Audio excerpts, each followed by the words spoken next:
Hello fellow book lovers, it's Chelsea, and 3 months or so after announcing I would really try and start my booktubing, here I am, better late than never.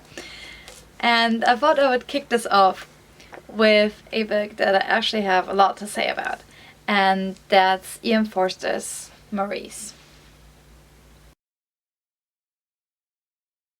The book is set in the early 20th century England, which was also when it was written. And it follows the young man Maurice Hall through his boyhood all the way to adulthood and manhood, as he discovers himself, his personality, and his erotic and sexual nature, and thus also kind of his political stance. This is something I really like about the book, how it follows and portrays Maurice's personal growth, because when the book starts, he is but a boy who is fed all the heteronormativity. He grows up believing someday he'll get a good girl to marry, as it is the way of nature. He's just not interested in it yet. But then he realizes he is indeed interested in it, but with the wrong gender. Only that this wrong gender is very right for him. There is a quote that really stands out to me at the end of chapter 10. Prior to that, Clive, the first boy that he ever was with and was ever involved with, really confessed his love, but Maurice didn't give it back, but rather ridiculed Clive for it, because at that point he hadn't admitted to himself what he was feeling and still thought it was wrong. And so they broke apart, and their friendship broke apart. That was when his personal feelings finally surfaced and he could no longer push them away. And what he says is the following. Most of the day he sat with open eyes, as if looking into the valley he had left. It was all so plain now. He had lied. He phrased it, been fed upon lies. But lies are the natural food of boyhood, and he had eaten greedily. His first resolve was to be more careful in the future. He would live straight, not because it mattered to anyone now, but for the sake of the game. He would not deceive himself so much. He would not, and this was the test, pretend to care about women when the only sex that attracted him was his own. He loved men, and always had loved them. He longed to embrace them and mingle his being with theirs. Now that the man who returned his love had been lost, he admitted this.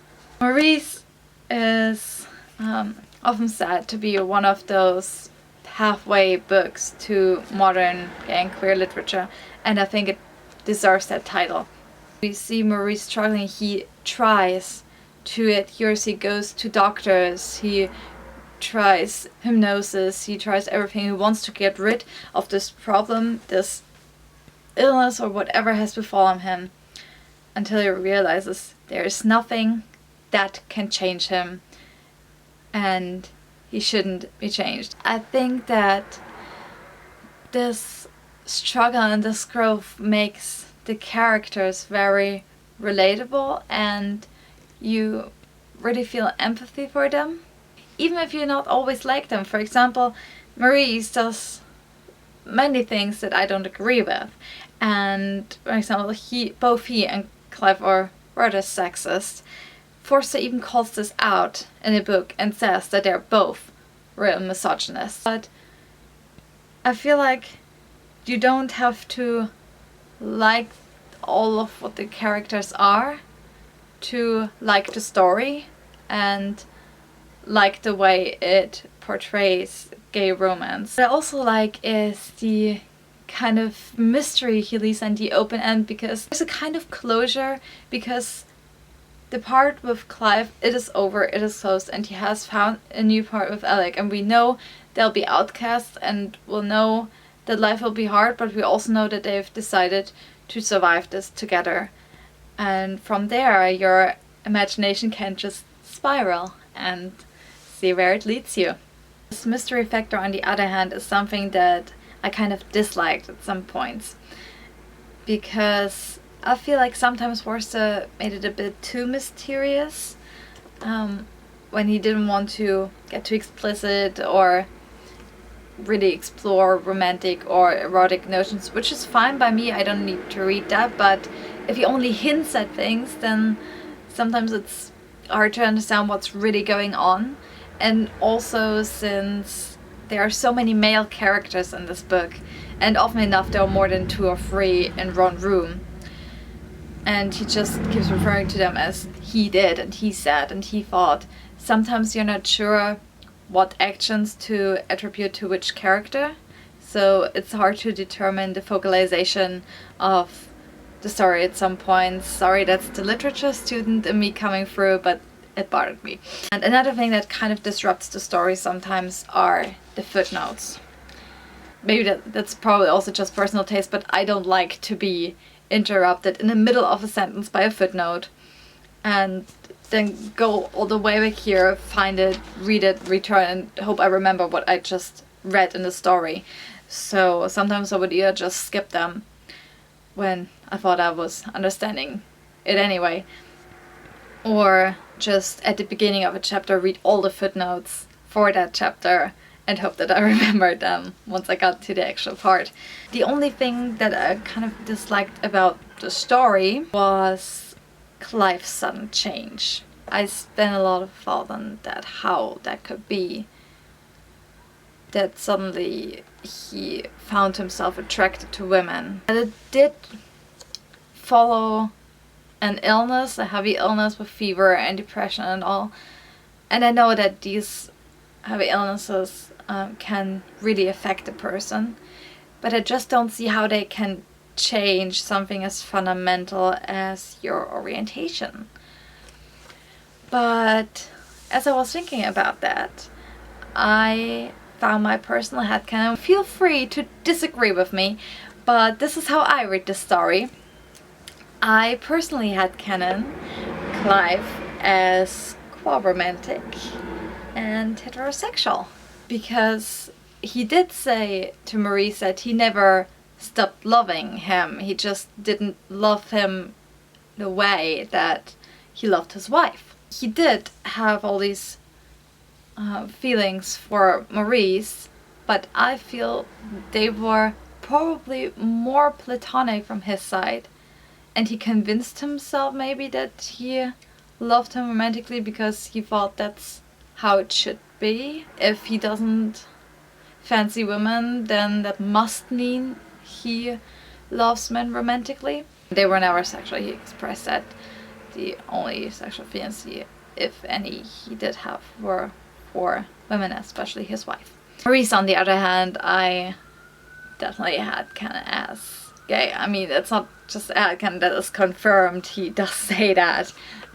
He is gay. He is homoromantic and also homosexual. He doesn't desire women as much as he tries to change it, as much as he tries himself to get to, he just doesn't.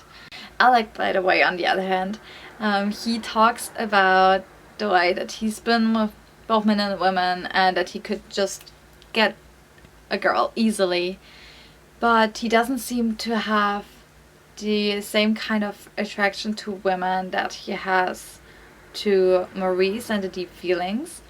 So actually I headcanon Alec as homoromantic bisexual.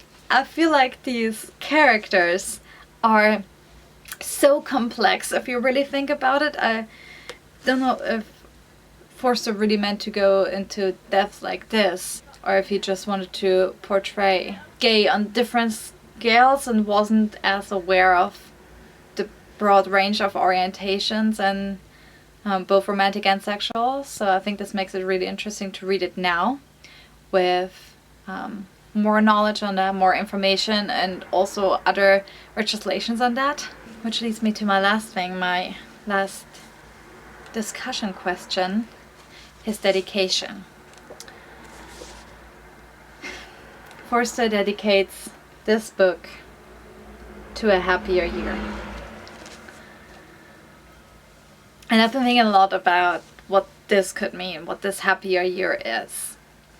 Maybe he meant, he also then started writing one of his well-known books, A Passage to India, which is dedicated to a former tutor of him whom he is said to have fallen in love with.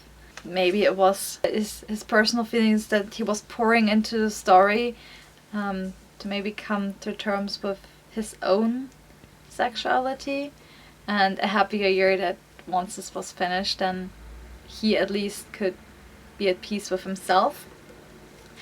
Also, it was his request that this be published after his death. So maybe to a happier year for him when he can be free and somewhere else where he doesn't have to live within these confinements that laws and society put up on him.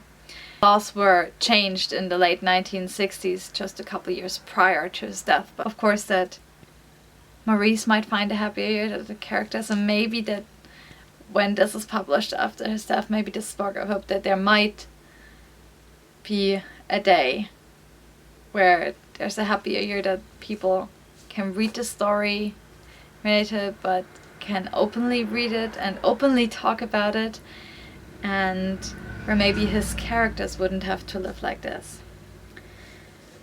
That's how I personally understand it, happier year. So these are my thoughts on the book, and now it's your turn.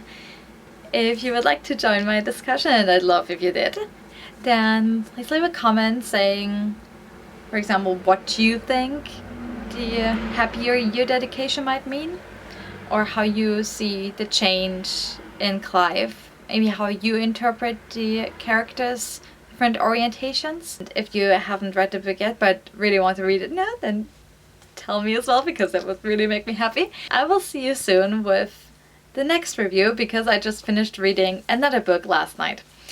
So I will see you soon. Until then, stay beautiful and remember to read a good book this month.